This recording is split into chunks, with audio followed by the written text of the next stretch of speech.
Miyembro ng KDP. Kapisanan ng mga broadcaster ng Pilipinas.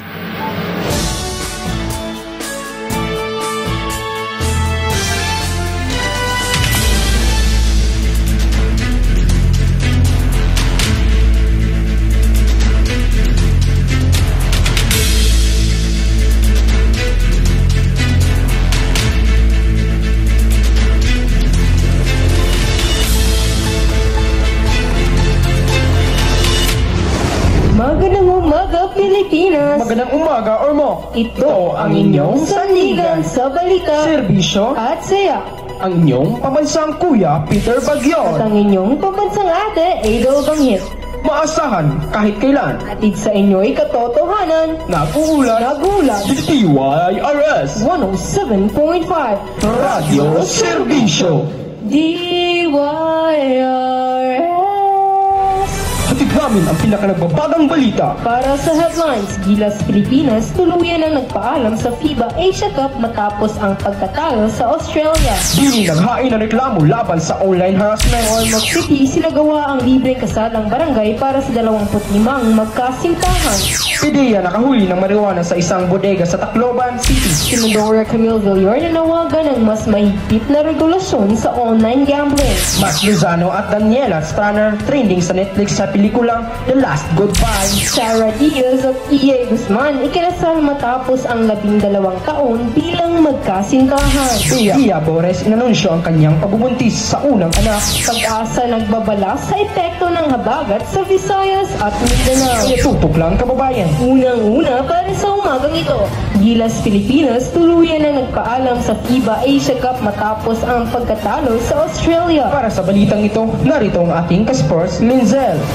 Sa FIBA Asia Cup, tuluyan na nagpaalam ang Gilas Pilipinas matapos ang pagkatalo sa Australia, bagamat hindi pinalad. Pinuri ni Kevin Kiambao sa kanyang leadership at hustle sa court. Sa volleyball, nagwagi ang Creamline Coal Smashers kontra Chuku Mucho sa PBL On-Tour Finals. Si Eliza Valdez ay muling nagpakitang gilas habang si Kiana D ay nagbigay ng matinding laban sa dating kumpunan. Sa football, nagtapos ang kampanya ng Pilipinas sa Asian Women Championship matapos ang draw laban sa Myanmar. Nagbabalita, Lenzel. Maraming salamat, Lenzel, para sa susunod na balita. Bini naghain ng reklamo laban sa online harassment. Yan ang chika ng ating pambansang chikadora para sa balitang showbiz. Lady Lynn. Nako, mga kachika. Online harassment case ng Bini. Inihain ng P-Pop Girl Group Bini ang reklamo laban sa online harassment. Ayon sa kanilang abogado, seryoso ang grupo sa pagprotekta sa kanilang dignidad at mental health. Maraming salamat, Lady Lynn, para sa susunod na balita sa panahon. Ang ating maaasahan anuman ang panahon saan mang sulok ng mundo. Mang Verhil. Ayon sa pag-asa, patuloy ang epekto ng Southwest Monsoon o habagat sa Visayas at Mindanao. Sa Ormoc City, asahan ang maulap na kalangitan na may posibilidad na mahina hanggang katamtamang pag-ulan sa hapon.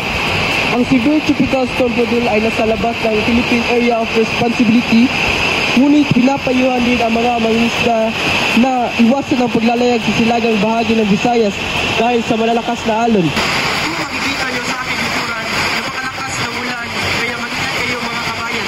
Mang Verhel nagpapalala, hindi mo nga makalimutan na ngayong nakaraan ang payong ay huwag ring kaligtaan.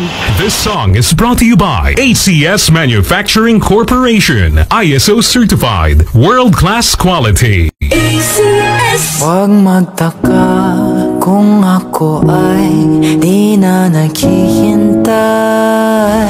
Aray ko naman, Mang Berhil, parang marami natatamaan doon. Magbabalik ang radyo serbisyo matapos ang paalalang ito. Aray ko, ang sakit ng likod ko. Likod mo? Masakit? Baklasin mo! Ha? Ano, nahihibang ka na ba? Baklas bam, sagot sa lamig, lunas sa pagod. Oh, ito, gamitin mo. Amoy herbal, ginhawang viral. Ang sarap sa pakiramdam. Baklas bam, likod mo, laya agad. Baklas bam, pahit, Ginhawa, todo saya. Nagbabalik ang radyo serbisyo. Para sa susunod na balita, Ormoc City sinagawa ang libreng kasalang barangay para sa 25 magkasintahan. narito si Kathleen para sa balitang ito. Kasalang barangay sa Ormoc, sa barangay San Jose, 25 magkasintahan ng opisyal na kinasal sa ilalim ng programang pinangungunahan ni Mayor Losie Torres Gomez. Libre ang seremonya, dokumento at handaan. Isang hakbang tungkol sa pagkilala sa mga pamilya. Nagbabalita, Kathleen. Maraming salamat, Kathleen. Susunod ang inyong kabaka na si Sophie para sa Radio Patrol! Droga sa Tacloban, nakumpiska ng PDEA Region 8 ang higit 200 gramo ng hinihingalang marijuana sa isang bodega sa barangay Bagakay, Tacloban City. Patuloy ang investigasyon sa pinagmula ng kontrabando. Online gambling regulation, nanawagan sa Senadora Camille Villar ng mas mahigpit na regulasyon sa online gambling upang maprotektahan ang kabataan at mga mahihinang sektor mula sa adiksyon. Nagbabalita, Sophie. Salamat, Sophie. Nagbabalik ang Chika Minute.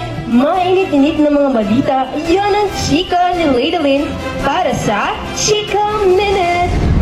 Nako, trending sa Netflix ang pelikulang The Last Goodbye na pinagbibidahan ni Matt Lozano at Daniela Straner ay pumalo sa number 2 spot sa Netflix Philippines. Ibinahagi ni Matt sa Instagram ang kanyang pasasalamat sa cast at crew at tinawag ang proyekto bilang sobrang blessed. Fede Diaz at A.A. Guzman ikinasal na matapos ang 12 taon bilang magkasintahan. Ikinasal na ang kapuso stars na sina Shaira Diaz at A.A. Guzman sa isang church ceremony sa Cavite. Dumalo ang mga kilalang personalidad tulad ni Boya Bunda, Janeline Mercado at Coco Martin bilang bahagi ng entourage. Nako, may pahabol pa. Bea Boris buntis sa unang anak. Ibinahagi ng content creator at actress na si Bea Boris sa kanyang YouTube vlog na siya ay buntis sa kanyang unang anak.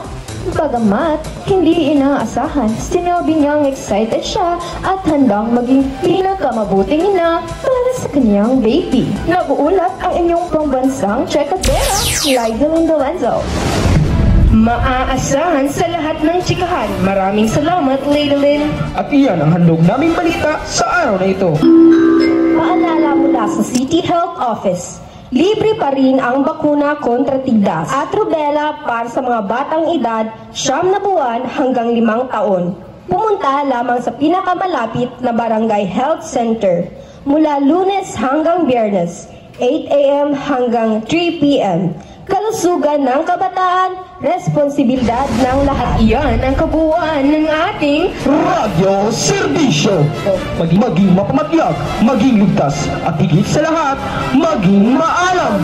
Ako po si Adel. Ako po si Peter, at ito ang DYRS 107.5 Radio Serbisyo. Ang boses ng Ormoc. Ang radyo ng bayan. Hanggang sa muli. Magandang araw, Pilipinas. Magandang araw, Ormoc. At maraming salamat sa pakikinig.